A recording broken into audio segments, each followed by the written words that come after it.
Hi guys, this is Uldouz and welcome to the Uldouz Show. Today I have a very special guest. Her name is Natasha Graziano and she has over 16 million followers on social media. She's the #1 female mindset coach, and she's a survivor. She's amazing, and I'm so proud to have her here on the Uldouz with me, Uldouz Show, and I think she's just amazing because she's also so motivational.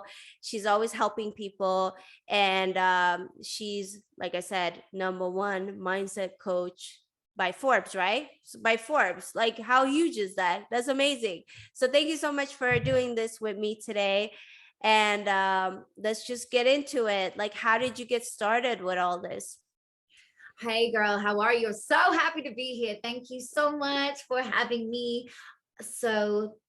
This started for me because of my trauma. Like I always say to people, don't look at who I am today. Don't look at the person I am today. Look at how many times I fell down and got back up. How many times I was hit to the curb. How many times I was told, honey, you're never going to amount to anything. How many times I was told, this is it for you. Yeah. Like how many times I've been called a whore, how many times I've been told I'm a bitch because of stuff that I've been involved in or what has happened to me, right? And how many things I've had to come through as a single mom, and I could have given up hope. I could have given up hope by the people and the exes and the scenarios I've been through where I've been exposed, where people have put things out on me online. I'm sure we'll dive into it, but I didn't lose hope. So I don't know who this is for today, but I'm here to tell you, don't lose hope, because if I've managed to get through it and I've built to speaking on the stages, I share the stages for today, to being a best-selling author, to having the opportunities I have. If I can do it, you can do it too. Yeah. So what I find so amazing with you is that you're also a survivor. So I'm in the process of changing the hack leak crimes of private images and videos.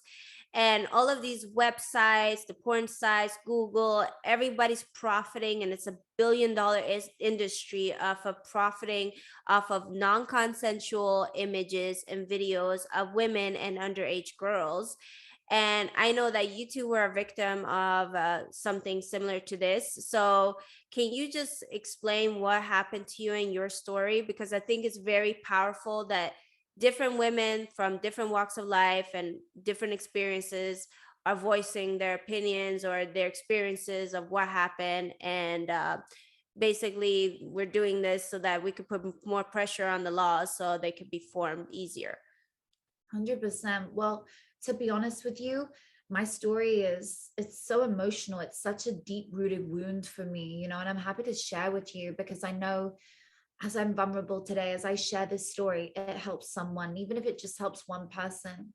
That's all I wake up for every day, is to help someone. That's why I'm a mindset coach. That's why I left my entire career behind of being a fashion influencer, of being a blogger, and I love that, by the way, and I rate girls that do it, but I knew I needed to do something that served others, that really helped humanity move the needle forwards.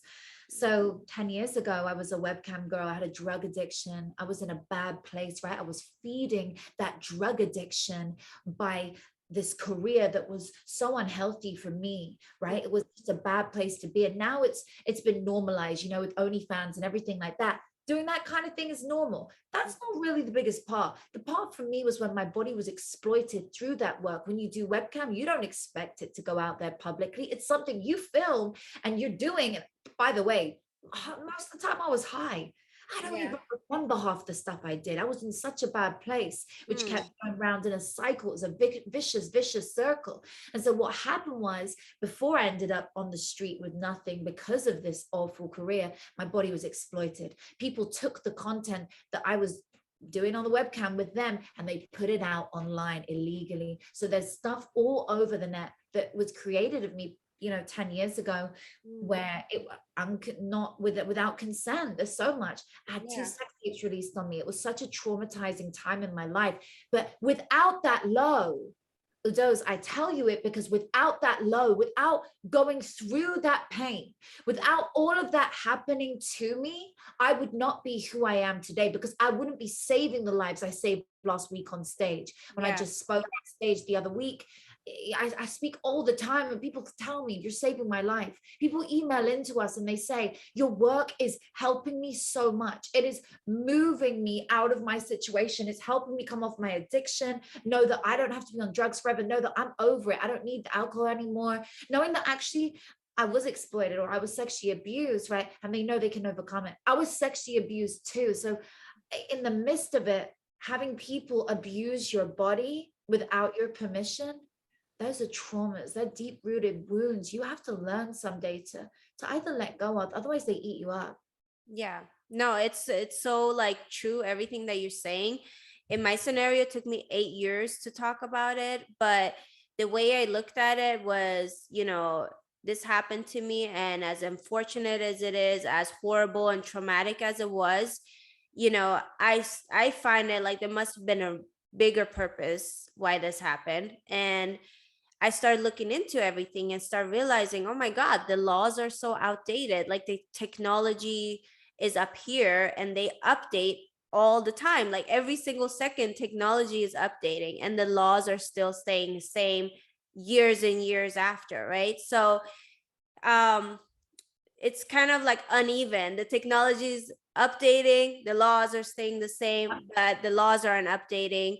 And how are we protecting these young girls or women, that are like on the internet being exploited? So I think it's such a new sort of crime, and people don't realize that this is the new form of like digital rape and cyber crime and digital trafficking, and it's the easiest way too. So you don't have to go and grab somebody and basically traffic them. You could just record somebody that or somebody that you don't know, without consent, and just upload it, you know so It's it happens all over. I'm not the first, you're not the last. yeah. It took me the same time to speak about my traumas. It's taken me not quite 8 years but 5 years to talk about this stuff. Yeah. uh I haven't been involved in that world from 7 years ago. I mean, it's such a long way back, and it's very painful when you're exposed, when you're forced into an industry you did not choose to walk into. Yeah. It's something where it's, and anybody may have it. If you've made any kind of tape with your boyfriend and then that gets used against you, blackmail. I have blackmail, I've had the whole thing. When you are blackmailed and it's used online and people use it for their financial gain, I mean, yeah, there needs to be a law on this. Like it's such a, it was so traumatizing. The mental damage that did to me, the physical damage. I got an illness later on in my life because of all the stress and the drugs and everything I had been through Mhm. to try and overcome my journey of trauma.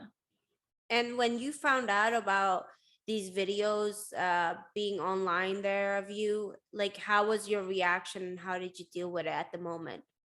Well, when I had the first tape release, which was from when I was like 17, I mean, I was pretty much underage. Like I would count that as underage. It's so fucked up. Yeah. Excuse my French. I was traumatized. I mean, my family totally exiled me, and I was like, how is this my fault that I have a nasty ex who's released a video on me? Yeah. And that he's gotten away with it, like to this day. But Yeah. from then, more videos being exploited of you as you're in the middle of a drug addiction. I was so high that it's only after that I notice these things and feel, oh my goodness, it's so traumatizing. Like I lost so many family members, and they just left me out in the cold and didn't want to know me. And friends, oh god, I couldn't even, didn't keep one friend. And of course, because they look at you and they judge you in that place. But if you don't go through the person you've got to go through, right? You've got to be the young girl to be the wise lady. Like you got to first get through your traumas and who you are, what's going on in your world. If I hadn't have done that, then girls today who are going through the same thing or drug addictions, or they are putting themselves on a a site which they don't want to be on necessarily, but they're feeding some addiction or they're feeding something. We don't know what's going on. Who Yeah. are we to judge? But there is a cure and there is a way to get out of it. And you do have a second chance. Everybody has a second chance. And every girl Hmm. is somebody's daughter. So if Yeah. you ever think twice about judging someone or treating somebody badly because they've done that, or worse, releasing or spreading something about somebody's Yeah. body that is not yours, who are you? Yeah. Who are you? Like, I know who I was back then. Hmm. And I am nothing like I was then 10 years ago, let alone 20 minutes ago. We're a different person every 15 minutes, every minute if we want, every second. The mistakes I made back then was an addiction, was a horrendous part of my life. But like I said, that was my mess, which has become my message. And Mm. I use that to share with people. I didn't have to share it. I never had to reveal that information, but I wanted to. Yeah, I mean, I think that's what's so beautiful about your story. It's like you see this, wow, number one mindset coach, and she has all these followers and success. You're on the stage talking, and most people, I think, in your position or similar, like they wouldn't even want to bring that up because the issue is as soon as you bring it up, then people shame you more for it, and then people want to look it up, and you bring more attention to it, right?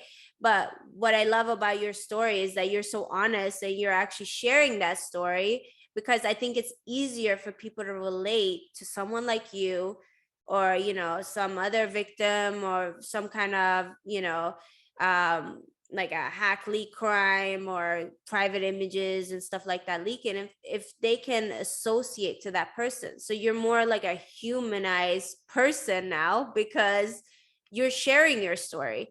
Because you see plenty of mindset coaches and all that, they seem like they're bigger than life, and they're just never make any mistakes, and they're having a very straightforward life and best relationship, and they're so happy all the time, like, but how do people relate to someone like that? It's not like human, right? Like, all people make mistakes, all people go through something, all people go through some kind of trauma. There's always something happening in everybody's lives. Nobody escapes life.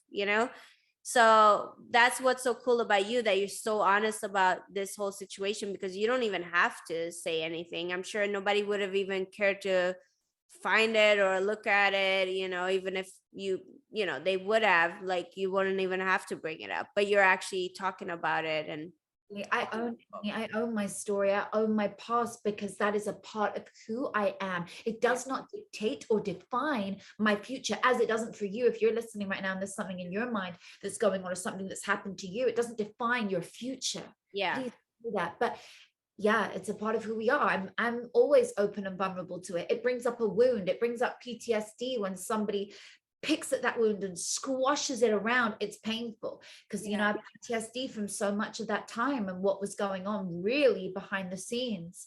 Mm. I'm just grateful that I survived it. I was suicidal in my weakest time. I think the suicidal part was worse than being homeless, actually. Being suicidal, no, like just not wanting to live anymore, was because I had nothing to wake up for, was the worst part.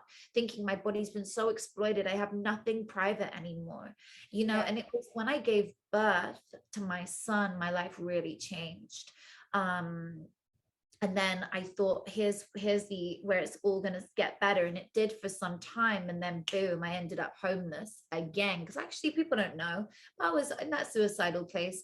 I already had taken myself to a bad place. I was living on friends' couches. I was in a very dark place, and then friends neglected me, and then boom, I'm on the street. So I've already have been through it twice, but the second time I kind of knew, okay, I know how to get out of this. This time I'm not on drugs. After my son, I'm not on drugs.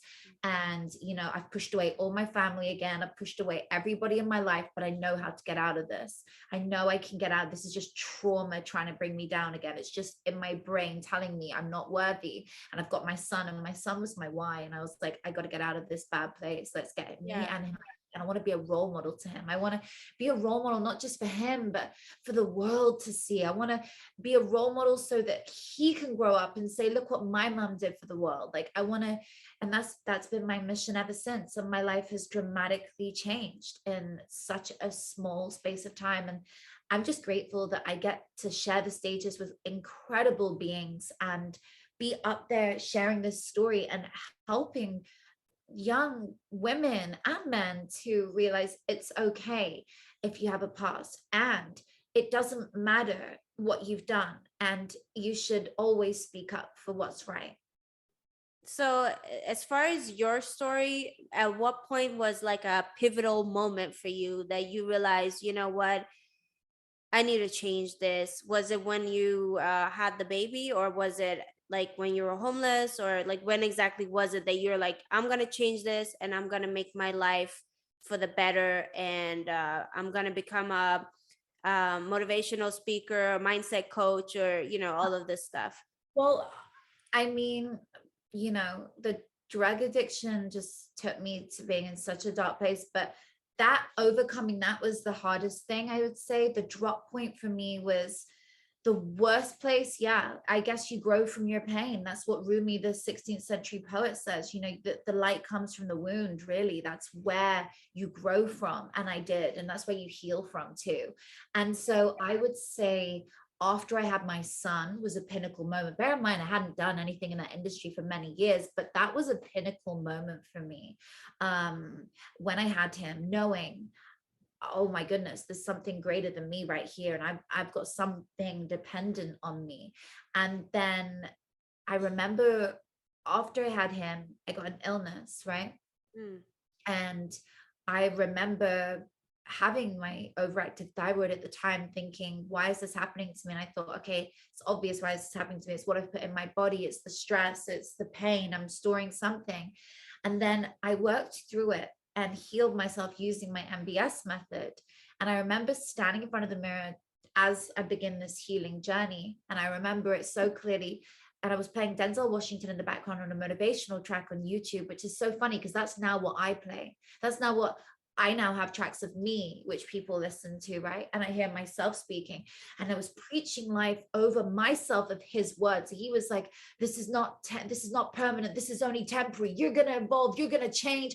This is not your future. And I started saying it to myself, streaming with makeup down my face, just crying, like staring at myself, saying, this is not you. Like, you're going to be something, and just breathing life back into myself, saying, you're coming back to life. Like, you are going to evolve and change. And this is your moment. So if you're hearing this right now, just know this is your moment to hear it like I did when I heard those words of Denzel Washington saying, you're going to change. You're going to come through this. This is not who you are born to be. This is just your wake up call. Yeah. Up in that moment. And I realized I have to change. Yeah. And I already have stopped what I'm doing, but I have to change who I am inside, my core values, my beliefs, and who I believe I am. And right there and then I started to heal, and I've never looked back since. Yeah, no, that's so beautiful. You're making me all teary-eyed. I'm like, oh, it's so touching because I've been in the same place, like you hit a certain kind of low point where everything is just like, what is going on? Everything is falling apart. And then you know who you are, and like your soul is, and all this other stuff. And then you kind of look at what the whole world is portraying and what's going on in the world, right? Right. And you're like, wait, this isn't even who I am, and I'm being portrayed as something that I know is not ultimately me, and it's not the ultimate greatness version of me, kind of thing, right? So what do you do, right? And that's the same kind of scenario, similar, but I had like a pivotal moment where I'm like, what happened to me already happened. I can't change anything about that, and it's a part of me now, and it is what it is. Water under the bridge, right? But what can I do to change so it doesn't happen to other little girls, You are underage girls, that. women? And you are doing that, and you are pioneering this new way, this new law, this new potential, so that this doesn't happen to anybody else. And I rate you for that, girl. Like, thank you for being you in this world, because Thank you for being you. I think it's so amazing because when we like like when we team up and we all voice our experiences and all that good stuff, I think it's so powerful because one, we're actually talking about it, and two, we're doing something about it, and then three, we're going to make it happen. Because like, how is this even possible? Why is this even happening at this day and age? We need to protect our future daughters, our future, kids in general, and people. So it's like something needs to happen like now. Absolutely. And we are, and we're pioneering that way, Yeah. through every single one of us doing something different. We're all doing something and reaching someone different, because we all reach different people through different actions and different things that we do every day. And this is why you show up. So I love it. I love it. I'm just, you're showing how your life can change. And really that's touching. So I know this is your show and I'm the one, like, I'm so used to having my own podcast. I No, love I it. love it. Like, I love what you're doing too, because it's like, you're changing people by motivating themselves to, get out of whatever situation they are and whatever they're going through, right? And I'm over here like, okay, I want to change, prevent it from happening and have the laws hold these people accountable, like, or like more severe sentencing and specific laws in place for all kinds of crimes like these. It's not just the hack leak, it's the websites, like what's happening to them. Did you know that 80% of Pornhub's content is like against consent? It's Oh crazy. yeah, well, yeah, completely. But like I think it's terrible. I think that they actually took down a lot though, I believe, recently. There was like a whole thing and they actually 80%. yeah, because 80%. there's a That's like law most that of their platform. yeah, Like, yeah, yeah.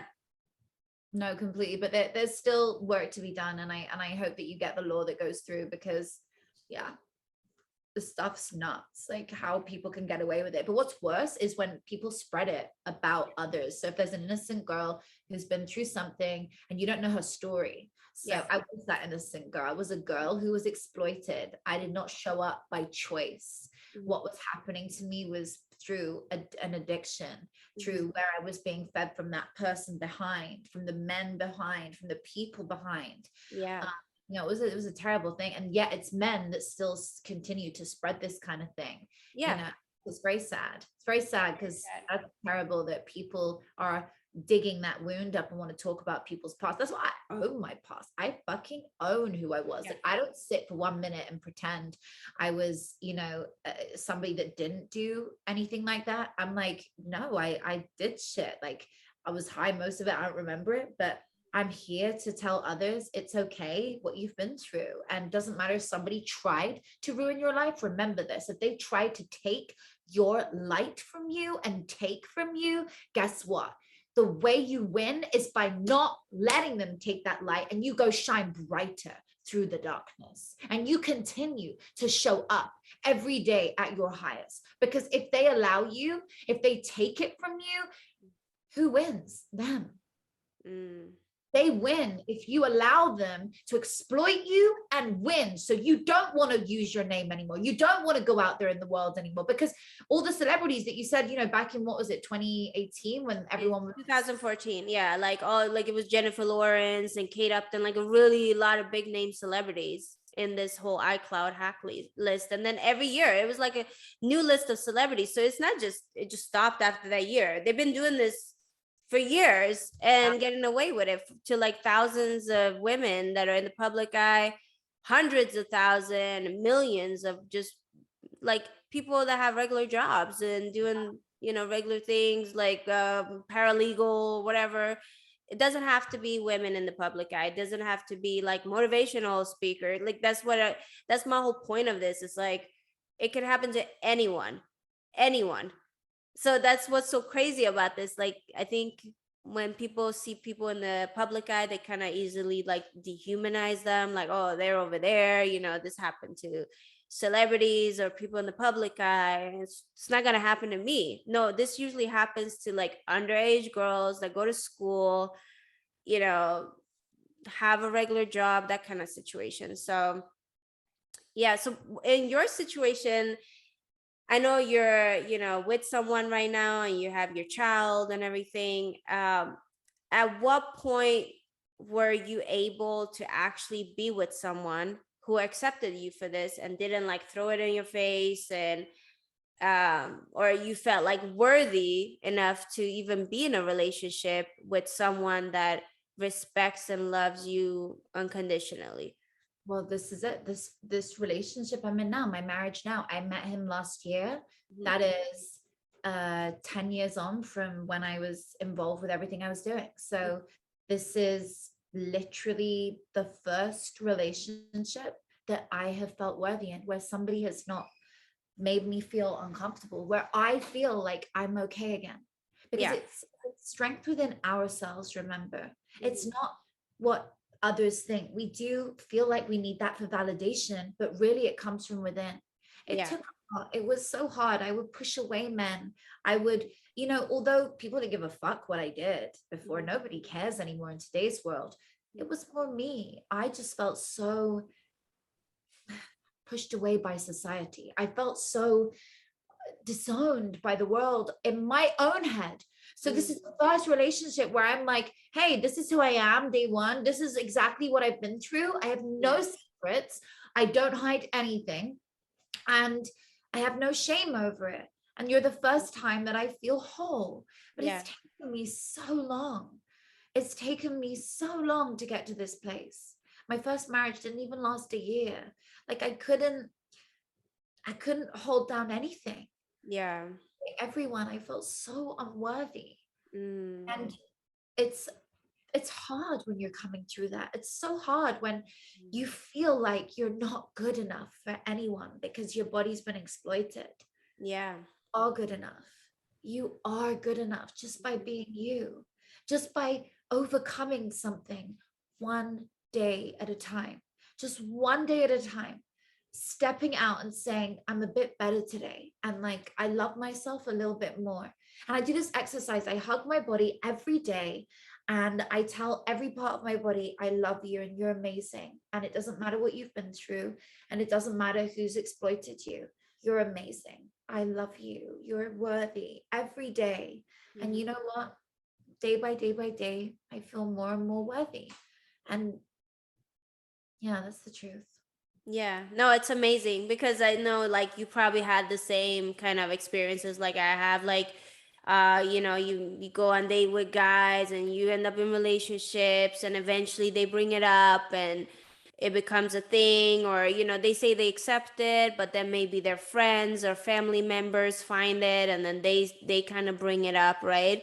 And then it becomes a whole thing. And even though you know the truth of what happened, you explain the truth, and it's like you're repeating it over and over and over, and people are just like still like, so that's, I don't know, I had that whole experience where, like, no matter what you do, whoever you meet is like the same thing over and over. You have to explain the things.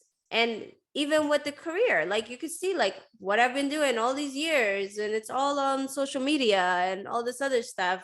The whole iCloud hack leak was a public thing. It's all over the news. You can find it right there. But But the even then, people still get stuck on it. Or if they don't, then maybe their family members do. But I think it also had a lot to do with me not talking about it.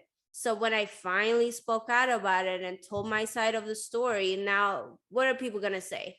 It's right there. that's what's so powerful, Dos. The thing that is so incredible is that you speak about it. You Mhm. don't let this become a big secret that somebody has on you. It's just out there. It's a part of your story. It's like, yeah, I've been through crazy shit, and this is who I am today. And this is why I'm here today. And Mhm. I'm empowering thousands and millions of women and men around the world to feel like they are worthy again, to feel like they can do something great with their life again. And it's not just people who have been sexually exploited that you're Yeah. standing. You're standing for people who have a past in anything. Yes. Maybe they had a relationship and they went out with their best friend's guy. Maybe they had an affair with a married person. Mhm. Who cares what they've done? You are not the same person that you are today than you were yesterday, let alone 10 years ago. Mhm. Everybody has a story and everybody has a chance to move on to a new story because the past is his story, not yours. Exactly. So what are some of your advice, like, as far as like, obviously you can move on and this is not their story, but what are some of the tricks or some of the methods of moving forward and not letting this be your story? You know, the first thing to recognize is acknowledging what you've been through. So when it comes to it, so I love reading, right? And Dale Carnegie has this amazing book. I read it all the time. In fact, I was reading it to my assistant today a bit, and it's called How to Worry Less and Live More. Great name. And there's this strategy that I use for everything in life.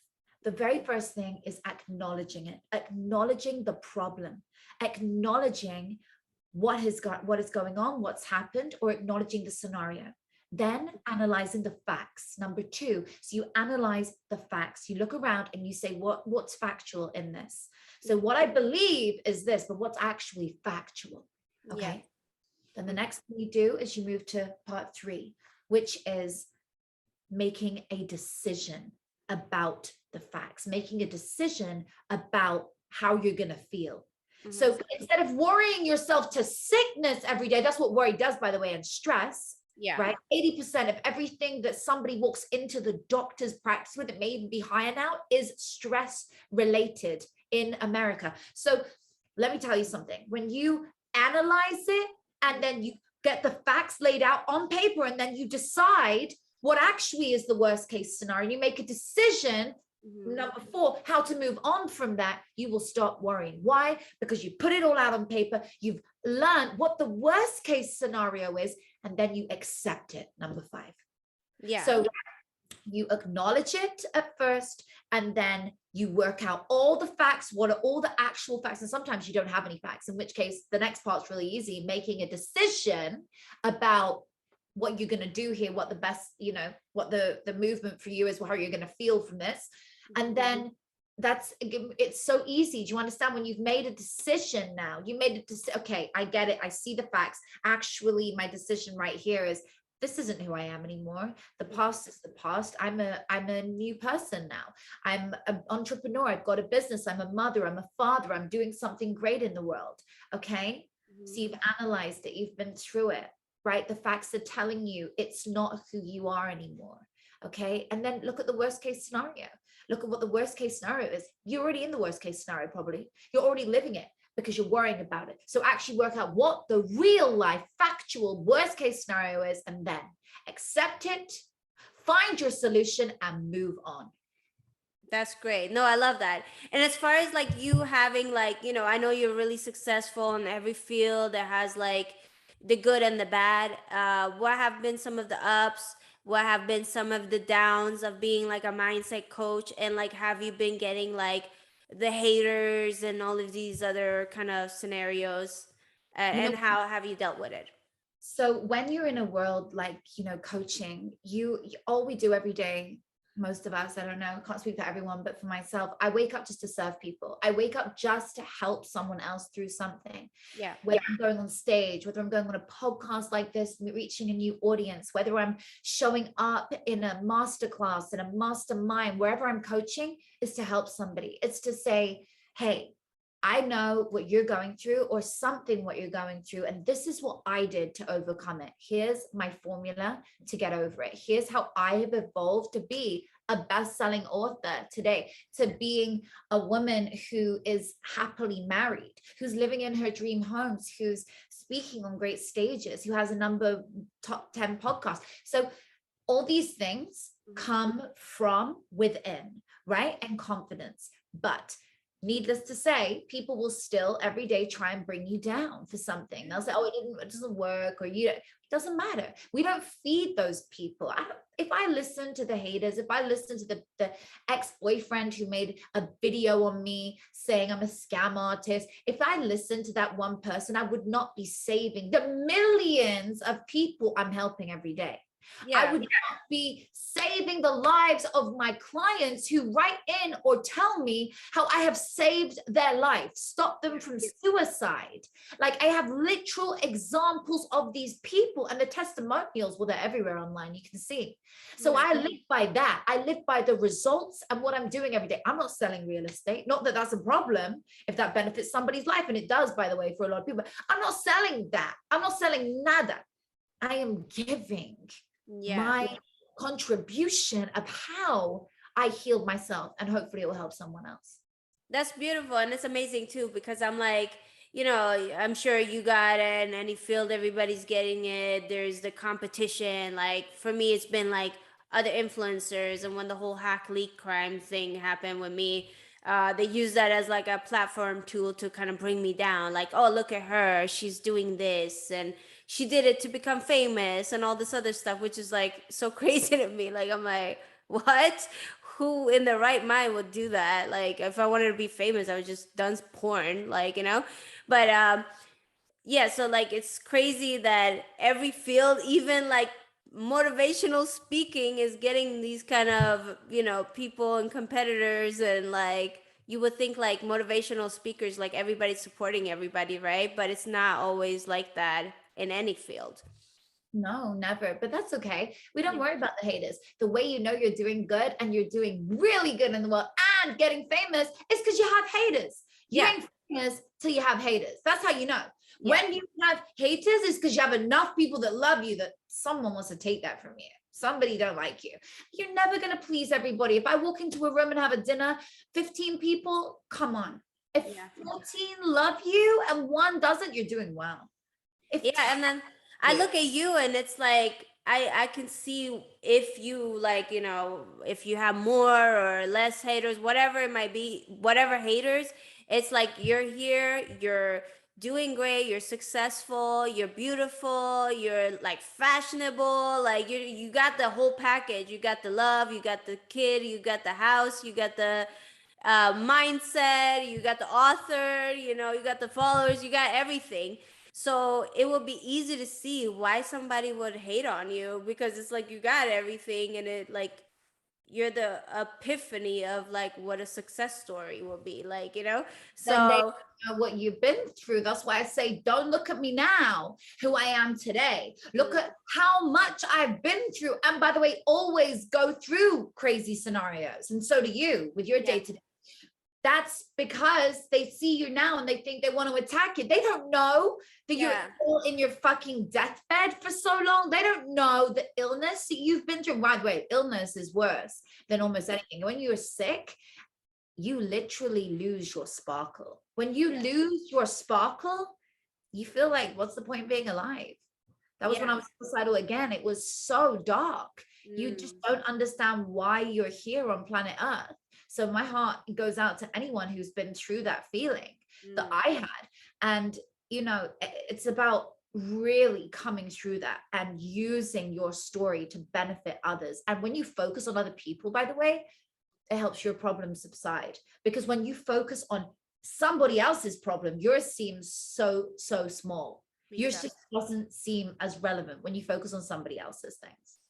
yeah, no, that's amazing. So what's your advice to people that it, even if they are going through something or if they're not going through anything, and let's say they're like a young girl and they want to be a motivational speaker, like what's your advice to either side? Advice before we dive out, I'm literally diving into another podcast right Yeah. now. My true advice: Hmm. believe it until you achieve it. My new book is called Be It Until You Become It. Honestly, be who you are before you get there. It's Hmm. not fake it till you make it. It's about becoming them in your heart, in your soul, in your mind, and the rest will follow. Store it in your mind as a memory. Let your neural pathways be created, your synaptic connections in your brain. It's neuroscience. And that's what my new book's about, the neuroscience and ancient wisdom and where it meets. Let your mind build this new version of you and believe it, and you will achieve it. That's amazing. And where can like everybody find you, and what are you working on right now? I know this the book, but what other stuff? You can find me on every platform just under my name, Natasha Graziano, and you can connect with me there. It'd be my pleasure to hear from you and DM me any questions you have. I love connecting and I love hearing and listening. And, I'll sometimes send a voice note back to people. But yeah, just get into one of my free programs, doing the MBS method, see how it can help you better your life too. Okay, great. And what is the MBS method? MBS method, I'm going to give you a link right now and you can put it below for everybody. So on pillar 2 of the 5 pillars that I'm going to give you for free, worth $500 below, you can do the MBS method, which is meditational behavioral synchronicity. It helps you remove the blockages in your mind, remove everything that you're going through, and it helps you to really connect with who you're meant to be and design your new life whilst doing a meditation. It's incredible. Okay, great. So thank you so much. I love everything that you're doing. And thank you so much for doing this show. I really appreciate you. And if you ever need help with anything, I'm here to help you and help other people. So Amazing. Thank you for having me. thank you. Appreciate you. I talk to you soon. Okay. Bye, love. All right. Thank Okay. Bye. you. Bye.